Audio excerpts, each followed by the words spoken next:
మీ business ఏదైనా మీ ఊర్లో promotion చేయాలంటే అది సుమన్ టీవీతోనే సాధ్యం. ఇప్పుడే సంప్రదించండి. మనం ప్రస్తుతం పిఠాపురం నియోజకవర్గం చేబ్రోలు పవన్ కళ్యాణ్ గారు ఇంటి దగ్గర అయితే రావడం జరిగింది. పవన్ కళ్యాణ్ గారు ఇంటి దగ్గరికి రావడానికి మెయిన్ ప్రత్యేకత ఏంటంటే, ఇక్కడ మనకి ఎవరైతే సేవ్ ఫౌండేషన్ అధ్యక్షులు విజయరామ్ గారు ఆధ్వర్యంలో, అంటే ప్రకృతిని ప్రేమించే వ్యక్తుల్లో పవన్ కళ్యాణ్ గారు ముందుంటారు. అది అందరికీ తెలిసిన విషయం. ఆయన ప్రకృతి అంటే ఎంత ఇష్టమో, పర్యావరణం పట్ల ఎంత బాధ్యతగా ఉంటారో అందరికీ తెలుసు. అయితే దీనిలో భాగంగా 24 వినాయక చవితి సంబరాలను పిఠాపురంలో పర్యావరణ రహితంగా జరపాలనే ఉద్దేశంతో ఇక్కడ మట్టి వినాయకుడిని ఏర్పాటు చేయడం జరిగింది. పిఠాపురం నియోజకవర్గంలో పైలట్ ప్రాజెక్టుగా తీసుకుని రాష్ట్రంలోనే మొట్టమొదటిసారిగా మట్టి వినాయకుడిని పూజించాలనే సంకల్పంతో ముందు ఆయన నియోజకవర్గం నుంచి ఆయన ప్రారంభించడం జరిగింది. దానిలో భాగంగా ఆయన ఇంటి దగ్గర నుంచే ఈ కార్యక్రమానికి శ్రీకారం చుట్టడం జరిగింది. ఇక్కడికి వస్తున్న సందర్శకులకు కానీ, లేదా ఆ అభిమానులు కానీ, జన సైనికులు, జనసేన నాయకులు కానీ చూసే విధంగా ఇక్కడ ఒక మోడల్, అంటే ఒక మోడల్ వినాయకుడిని ఇక్కడ ఏర్పాటు చేయడం జరిగింది.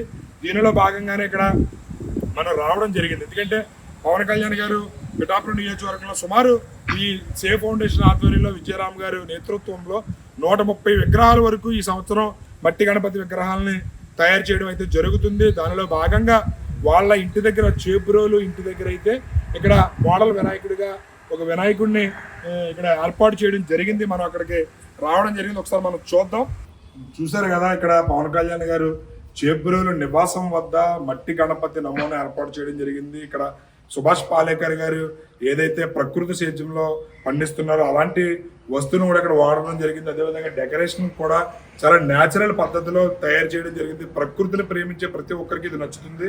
అదేవిధంగా నూలు వస్త్రాలు, వినాయకుడికి నూలు వస్త్రాలను కూడా ఇక్కడ ధరించడం జరిగింది. ప్రతిదీ చాలా చూడముచ్చటగా అద్భుతంగా ఉంది. ప్రకృతిని ప్రేమించాలని, అదేవిధంగా పర్యావరణానికి ఇబ్బంది కలగకుండా ప్లాస్టర్ ఆఫ్ ప్యారిస్ని నిషేధించాలనే ఉద్దేశంతో, ఇది వెంటనే జరిగే ప్రక్రియ కాదు కాబట్టి, అదేవిధంగా కొంతమంది ఆల్రెడీ ప్రక్రియ విగ్రహాల తయారీ మొదలుపెట్టారు. కళాకారులకి ఇబ్బంది కలగకుండా ఉండడం కోసం ఈ ఏడాది నమూనాగా పిఠాపురం నియోజకవర్గంలో ప్రారంభించడం జరిగింది 130 విగ్రహాలతో. వచ్చే ఏడాదికి సంబంధించి ముందస్తుగానే 3 ఎకరాల విస్తీర్ణంలో దీనికి సంబంధించి మట్టి విగ్రహాల తయారీకి సంబంధించి కలకత్తా నుంచి వర్కర్లను తీసుకొచ్చి వాళ్ళ ఆధ్వర్యంలో, సేవ్ ఫౌండేషన్ నేతృత్వంలో, విజయరామ్ గారి ఆధ్వర్యంలో శిక్షణా తరగతులు పిఠాపురం నియోజకవర్గంలో ఉన్నటువంటి చేతి వృత్తుల వారు ఎవరైతే ఉన్నారో వాళ్ళందరికీ కూడా మట్టి విగ్రహాల తయారీకి సంబంధించి శిక్షణా తరగతులు కూడా జరగబోతున్నట్లు ప్రొఫెసర్ జయరామ్ గారు, ఎవరైతే సేవ్ ఫౌండేషన్ వ్యవస్థాపకాల్లో ఉన్నారో జయరామ్ గారు ప్రకటించిన సంగతి తెలిసిందే. దీనిలో భాగంగా ఇక్కడ సుమన్ టీవీ రావడం జరిగింది.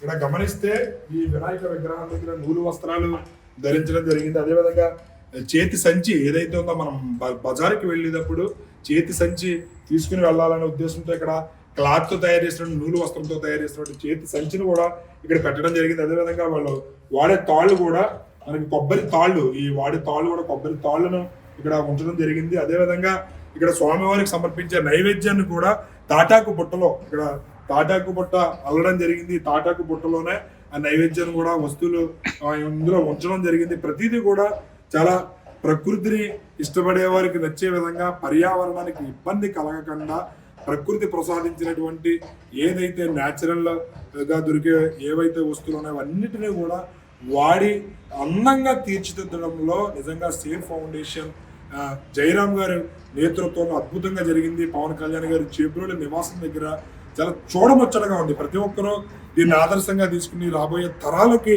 పర్యావరణానికి ఇబ్బంది కలగకుండా ప్లాస్టర్ ఆఫ్ ప్యారిస్ నిషేధించాలనే ఉద్దేశంతో మట్టి విగ్రహాల తయారీ కార్యక్రమం జరుగుతుంది. మట్టి విగ్రహాలని పూజిద్దాం, మట్టి విగ్రహాలతోనే మనం వినాయక చవితిని జరుపుకుందాం. కెమెరామెన్ అశోక్తో శ్రీనివాస్, సుమన్ టీవీ.